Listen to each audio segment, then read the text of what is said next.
Hello hi అందరికి నమస్తే అస్సలాము అలైకుం వరహ్మతుల్లాహి వబరకాతుహు ఫ్రెండ్స్ ఈ రోజు మన అస్లాం స్టూడియోస్ కి స్పెషల్ గా ఒక గెస్ట్ రావడం జరిగింది డాక్టర్ మైనుద్దీన్ గారు welcome Moinuddin Bhai welcome to Aslam studios thank you.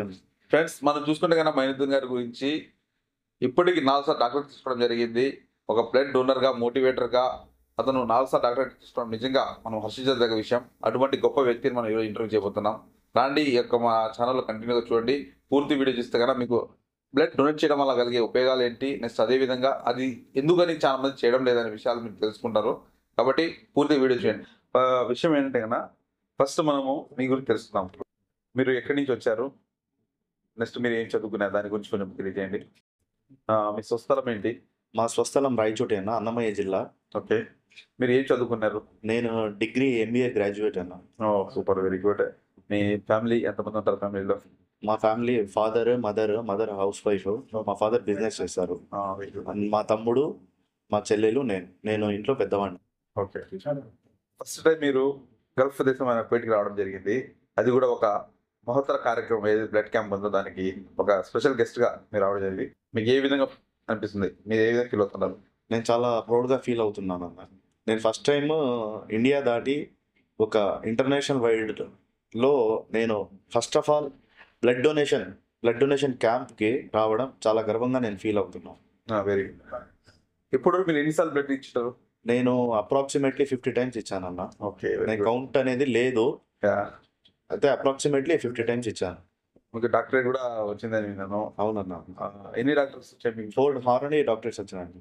It's mind blowing నిజంగా అదేవిధంగా మనం చూసుకుంటే కన్నా first of all me Kuwait ఎవరు తీసుకొచ్చారో ఏ కమిటీ ద్వారా మీరు రావడం జరిగింది సలాం అబ్దుల్ కలాం అనే కమిటీ వారు నన్ను సంప్రదించడం జరిగింది. ఓకే వాళ్ళే నన్ను కువైట్కి ఆహ్వానించడం జరిగింది అన్న.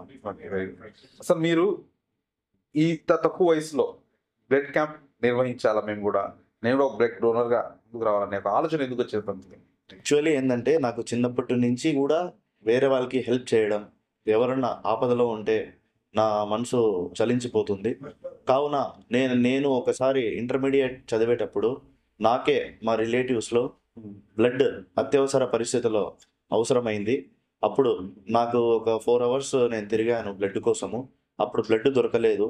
అప్పుడు నేను నిశ్చయించుకున్నాను, రక్తము ఏ ఒక్కరికి అందకుండా ఏ ఒక్కరు చనిపోకూడదని ఒక ముఖ్య ఉద్దేశంతో నేను స్వయంగా బ్లడ్ డొనేట్ చేసి ఏ ఒక్కరు రక్త కొరత లేని సమాజం నిర్మించాలి, ఏ ఒక్కరికి రక్తం దొరకకుండా ఉండేదానికి నేను కృషి చేస్తున్నాను అన్నయ్య.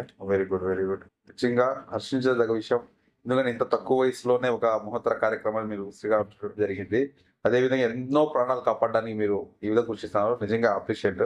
Thank you. మనం చూసుకునే కదా బ్లడ్ క్యాంప్స్ ఏదైతే మీరు నిర్వహిస్తుంటారో నార్మల్గా ఇవి ఎలా ఫ్రీగానా లేదంటే ఏమైనా స్పాన్సర్ చేస్తారా లేదంటే మీ ఓన్గానే మీరు స్పాన్సర్ తీసుకొని స్టార్ట్ చేస్తారా?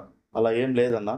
బ్లడ్ వరకు ఎవరి దగ్గర స్పాన్సర్షిప్ అనేది నేను తీసుకోను. నా శక్తి వరకు నేను స్వయంగా బ్లడ్ క్యాంప్స్ వరకు కానీ బ్లడ్ వరకు కానీ నేను ఎవరి దగ్గర ఒక సింగిల్ పైసా కూడా నేను తీసుకోబోను కూడా ఫ్యూచర్లో కూడా. బ్లడ్ వరకు స్వచ్ఛందంగా ఫ్రీగా నేను చేస్తాను. ఇంకా బ్లడ్ క్యాంప్స్ అంటారా, ఎవరైనా స్పాన్సర్స్ ఏమన్నా ఎక్కడన్నా బయట బ్లడ్ క్యాంప్స్ అరేంజ్ చేస్తే వాళ్ళే స్పాన్సర్ చేస్తారన్న. నేను నా వరకు నేను ఓన్గా చేస్తానన్న బ్లడ్ క్యాంప్స్. సూపర్. ఇంకోటి ఏమంటే కన్నా ఎవరికైనా కన్నా బ్లడ్ అవసరం అయ్యి మీకు కాల్ చేస్తే కన్నా ఇలా ఫ్రీగానే బ్లడ్ ఏదైనా ప్రొవైడ్ చేస్తారా లేదంటే కన్నా ఏదైనా అమౌంట్ అనేది ఏదైనా చార్జ్ చేస్తారా వాళ్ళ దగ్గర నుంచి? అసలు ఏంటి ప్రాసెస్ సార్ ఎవరికైనా ఎమర్జెన్సీ బ్లడ్ కావాలంటే? ఎమర్జెన్సీగా ఎవరికైనా బ్లడ్ అవసరం అయితే నాకు సంప్రదిస్తారన్న, నాకు కాల్ చేస్తారు. అది ఏం లేదన్న, ఇప్పుడు బ్లడ్ బ్యాంక్స్లో ఏంటంటే మనం ఇచ్చిన బ్లడ్కి బ్లడ్ బ్యాంక్స్లో స్క్రీనింగ్ అనేది చేస్తారు.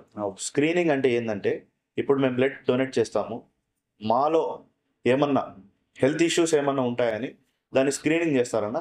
అవన్నీ స్క్రీనింగ్ చేసిన దానికి సర్టెన్ అమౌంట్ అనేది బ్లడ్ బ్యాంక్స్ వాళ్ళు తీసుకుంటారు. చాలా మంది ఏంటంటే బ్లడ్ బ్యాంకులు అమౌంట్ తీసుకుంటున్నారు, బ్లడ్ అమ్మేస్తున్నారు అనే అపోహలు మాత్రమే. ఇప్పుడు ప్రైవేటైజేషన్ బ్లడ్ బ్యాంక్స్ ఉంటాయి. ఆ బ్లడ్ బ్యాంక్స్ లో సర్టెన్ అమౌంట్ అనేది ఒక government, central government and state government ఇవి డిసైడ్ చేసి అమౌంట్ అనేది తీసుకోవడం జరుగుతుందన్న. అంటే కేవలము ఏదైతే కన్నా స్క్రీనింగ్ చేయడానికి ఖర్చు అవుతుందో ఆ అమౌంట్ మాత్రం తీసుకుంటారు అంతేనా? వేరే అమౌంట్ అయితే ఏది తీసుకోరు. కావాలంటే మీరు మీకున్న సమీపంలో ఉన్న బ్లడ్ బ్యాంక్స్ వెళ్ళి ఖచ్చితంగా మీరు ఎంక్వైరీ చేయొచ్చు. ఇంకోటి ఏంటంటే ఇక్కడ టోల్ ఫ్రీ నంబర్ అనేది కూడా ఉంటుంది, మీరు వెళ్ళి అక్కడ కనుక్కోవచ్చు. మైనీత్ భాయ్ ఇప్పటికైతే మనం చూసుకుంటే కన్నా అల్హమ్దుల్లా ఆల్మోస్ట్ మీకు 28+ ఉంటుంది అనమాట.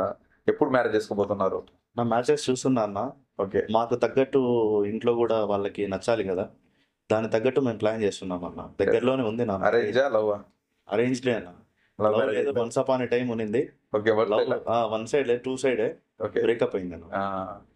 అంటే మన మైనీత్ గారు కూడా లవ్ ఫెయిల్ అనమాట. కాకపోతే మంచి మనసు ఉంది, 10 మందికి ఒక మంచి సేవ చేయాలనే ఆలోచనతో బ్లడ్ క్యాంప్ నిర్వహిస్తూ ఎంతో మందికి ప్రాణాలు కాపాడుతున్నారు. నిజంగా హ్యాట్స్ ఆఫ్ మైనీత్ భాయ్. Thank you very much. అదేవిధంగా ఏదైతే మీరు ఈరోజు కోవిడ్కి రావడం జరిగిందో బ్లడ్ క్యాంప్ కోసము, ఆ బ్లడ్ క్యాంప్లో మీ యొక్క బాధ్యత ఏముండబోతుంది? మీరు ఏ విధంగా దీన్ని నిర్వహించబోతున్నారు? నా సలాం అబ్దుల్ కలాం వాళ్ళు కమిటీ వారు పూర్తిగా బ్లడ్ డొనేషన్ క్యాంప్ మీద ఎక్కువ, అంటే యాక్చువల్గా ఏంటంటే ప్రీవియస్ ఇయర్ వాళ్ళు చేశారు, ఈవెంట్ చేశారు. ఈసారి ఏంటంటే ఖచ్చితంగా బ్లడ్ డొనేషన్ క్యాంప్ అనేది విజయవంతం చేయాలి, సక్సెస్ చేయాలని కమిటీ వారు ప్లస్ నేను కూడా మా సర్కిల్లో అందరిని నేను గ్యాదరింగ్ చేస్తున్నాను. ఖచ్చితంగా నా నమ్మకం ఏంటంటే ఇప్పటిదాకా నేను దాదాపు చాలా క్యాంప్స్ చేశాను, ఏ క్యాంప్ కూడా ఫెయిల్యూర్ అనే మాట లేదు. ఈ క్యాంప్ కూడా ఖచ్చితంగా సక్సెస్ అవుతుందనే నేను ప్రార్థిస్తున్నాను. ఖచ్చితంగా మీకు కూడా సక్సెస్ అవ్వాలని మేము కూడా మనసారి కోరుకుంటున్నాం. ఖచ్చితంగా అదేవిధంగా మన వ్యూవర్స్కి ఏదైనా మీరు మెసేజ్ ఇవ్వదలుచుకున్నారా? మా వ్యూవర్స్ నేను ఒకటే మెసేజ్ ఇవ్వదలుచుకుంటున్నాను. ప్రతి ఒక్కరూ రక్తదానం మీద, మనము రక్తము అనేది ఏ ఫ్యాక్టరీలో తయారవ్వదు. ఎవరైనా సరే ఒక మనిషి తనకు తానే స్వచ్ఛందంగా ముందుకొచ్చి రక్తదానం చేయడానికి ముందుకు రావాలి. ఇంకోటి ఏంటంటే బ్లడ్ తరచుగా ఇచ్చిన వాళ్ళే ఇస్తున్నారన్న, ఎవరు ఇవ్వని వాళ్ళు ఉంటారు. ఖచ్చితంగా లైఫ్ టైంలో ఒక్కసారి కూడా బ్లడ్ డొనేట్ చేయని వాళ్ళు ఉంటారు, వాళ్ళు చేయాలని నేను కోరుకుంటున్నాను. అలాగే రక్త కొరత లేని సమాజం అనేది మేము నిర్మించాలి. ప్రతి ఒక్క స్వచ్ఛంద సంస్థ పెట్టి వివిధ సేవా కార్యక్రమాలు చేస్తూ ఉంటారు. వాళ్ళు కూడా ఒక స్వచ్ఛంద సంస్థలో వేరే సేవా కార్యక్రమాలు ఎలా చేస్తారో ఇలాగే ఇవి కూడా బ్లడ్ డొనేషన్స్ కూడా వీళ్ళు చేయాలని నేను మనవి చేస్తున్నాను. Very good, very good. అదేవిధంగా ఇప్పుడు మీరు చెప్పిన దాన్ని నాకు చిన్న క్వశ్చన్ అనేది రావడం జరిగింది. చాలా మంది ఇంతవరకు ఒక్కసారి కూడా బ్లడ్ ఇవ్వలేదన్నాం కదా, వాళ్ళకి ఇవ్వకపోవడానికి కొన్ని కారణాలు అంటే వాళ్ళకి అవగాహన లేకపోవడము, లేదా దానివల్ల ఏదైనా సైడ్ ఎఫెక్ట్ అవుతుందనో కొన్ని అపోహలు ఉంటాయి. అవి వాళ్ళు తొలగించడానికి మీరు ఏవైనా ప్రోగ్రామ్స్ అని చేస్తున్నారా? ఎలా? మేమైతే ప్రజల్లో అవగాహన సదస్సులు ఏర్పాటు చేస్తున్నాంనా. ఎంత అవగాహన సదస్సులు ఏర్పాటు చేసినా కూడా చాలా మంది అసలు ముందుకు రావడం లేదన్న రక్తదానం చేయడానికి. చాలా వరకు మేము ప్రయత్నిస్తున్నాము.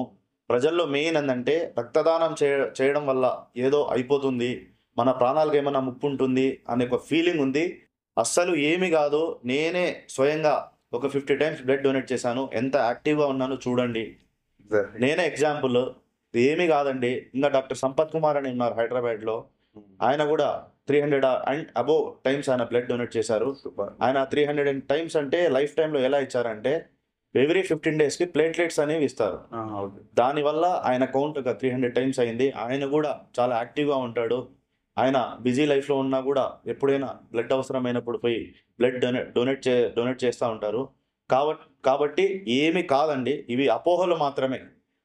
మీరు అదే ఎవరికైతే ఈ అపోహలు ఉంటాయో అవి తొలగించడానికి ఏమైనా మోటివేషనల్ క్యాంప్స్ కానీ అవేర్నెస్ క్యాంప్స్ కానీ ఏమైనా ఏర్పాటు చేస్తున్నారు మీరు? ఖచ్చితంగా మా వంతు సహాయంగా మేము మా సర్కిల్లో మేము ఖచ్చితంగా ఒక రోజుకు ఎవరినో ఒకరిని బ్లడ్ మోటివేటర్గా తయారు చేస్తాను, ఒక రక్తదాతగా నేను తయారు చేస్తూనే ఉంటాను.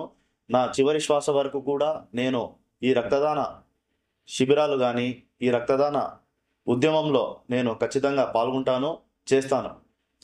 మనం చూసుకున్నా రాయచోటి నుంచి ఈరోజు కువైట్కి అతను ఏదైతే ట్రావెలింగ్ చేశారో, తను పడినటువంటి కష్టము, తన కృషి ఈరోజు అతన్ని ఈ స్థాయికి తీసుకురావడం జరిగింది.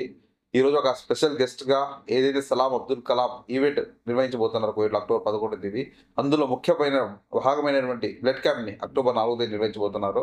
ఆ క్యాంప్కి స్పెషల్ గెస్ట్గా మన డాక్టర్ మైనీత్ గారిని కమిటీ సభ్యులు ఆహ్వానించారు. నిజంగా సలాం అబ్దుల్ కలాం కమిటీ సభ్యులకు మనస్ఫూర్తిగా ధన్యవాదాలు తెలియజేస్తున్నాను. ఎందుకంటే కన్నా ఎవరైతే యువకులు ముందుకొచ్చి సహాయం చేస్తుంటారో వాళ్ళ యొక్క మంచి విషయాలను ప్రజలకు తీసుకుని వెళ్ళాలని, వాళ్ళు కూడా ఆ యొక్క ఇన్స్పిరేషన్ని క్రియేట్ చేయాలనే ఒక ఆలోచనతో ఏవైతే ప్రోగ్రామ్స్ ఏర్పాటు చేస్తున్నారో అవన్నీ కూడా సక్సెస్ఫుల్గా ముందుకు సాగాలని కోరుకుంటున్నాను. థ్యాంక్ యూ మౌనిద్దీన్ భాయ్, Thank మా you very యొక్క much. ఇస్లాం స్టడీస్కి వచ్చి మీ యొక్క అమూల్యమైన సందేశాన్ని ఇచ్చినందుకు. ఇంకా అదే విధంగా మీరు ఇంకా ముందుకు వెళ్ళాలని, ఇంకా మంచి బిరుదు సాధించాలని, Thank you. ముందు స్థాయిలో వెళ్ళాలి. Thank you very much. Thank you very much. Okay friends, thank you.